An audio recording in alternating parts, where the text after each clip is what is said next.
Il y a une grosse polémique qui tourne autour de cette image dans la foi chrétienne. Et en tant que chrétien, j'aimerais proposer une lecture différente, un avis différent, parce que je suis pas d'accord avec cette polémique, justement.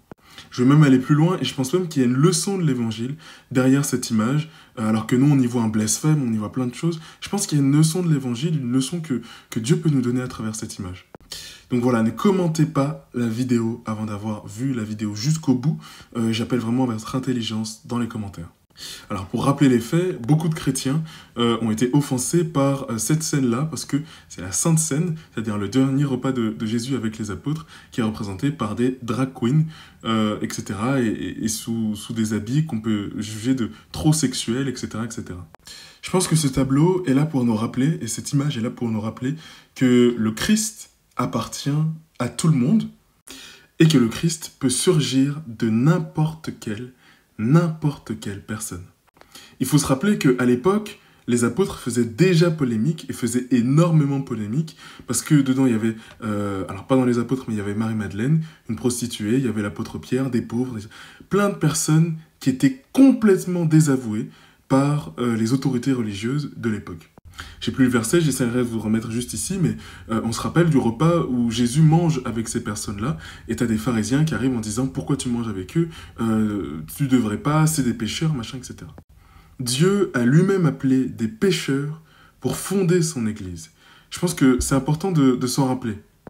Et je pense que ce tableau, alors c'est un exercice pour nous en tant que chrétiens, mais un exercice spirituel, peut nous aider à nous rappeler que, ah oui, le Christ aurait aussi pu appeler des personnes LGBT, etc., pour construire son royaume. Et ce tableau, cette scène nous met vraiment face à notre contradiction parce qu'on dit « mais le Christ est pour tout le monde, le Christ appartient à tout le monde peut être chrétien, etc. » Mais quand il s'agit de personnes homosexuelles, quand il s'agit de personnes LGBT, etc., et ben tout de suite, on se dit « non, c'est pas possible, c'est pas pour eux, vous avez pas le droit, etc. » Je pense que ça questionne vraiment la manière dont on accueille cette population dans notre Église, parce que eux aussi sont des êtres humains et ont droit de recevoir la parole de Dieu. On est tous des pécheurs et personne, absolument personne, ne mérite plus la miséricorde de Dieu que quelqu'un d'autre. Donc faisons l'exercice que tout le monde, absolument tout le monde, et particulièrement les personnes qu'on attend le moins, sont potentiellement des personnes qui construiront le royaume de Dieu et qui construisent le royaume de Dieu avec nous et pour Dieu. Maintenant que j'ai dit ça, évidemment, je condamne maintenant la nudité qu'il peut y avoir eu avec Philippe Catherine juste après, etc.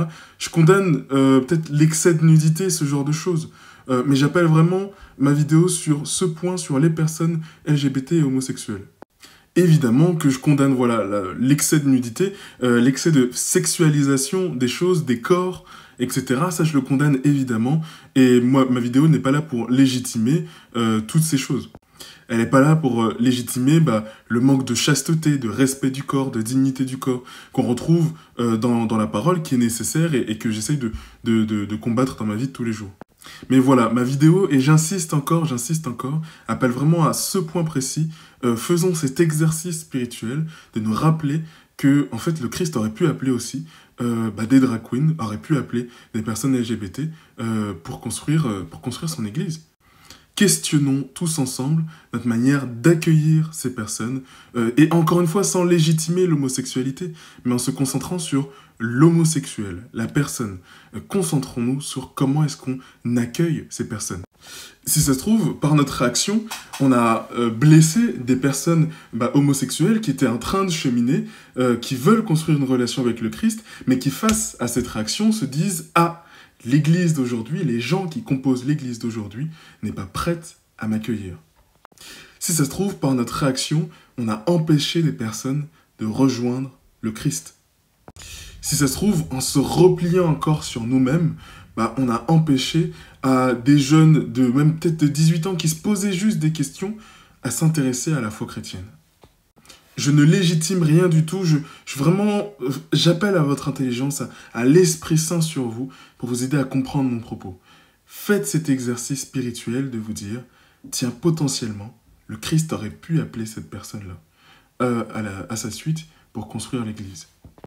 J'en dis pas plus, et j'espère vraiment que vous comprendrez le fond de mon propos. Je vous souhaite une très très bonne journée. Soyez abondamment bénis en ce dimanche. À très vite en live et sur cette page TikTok. Soyez bénis.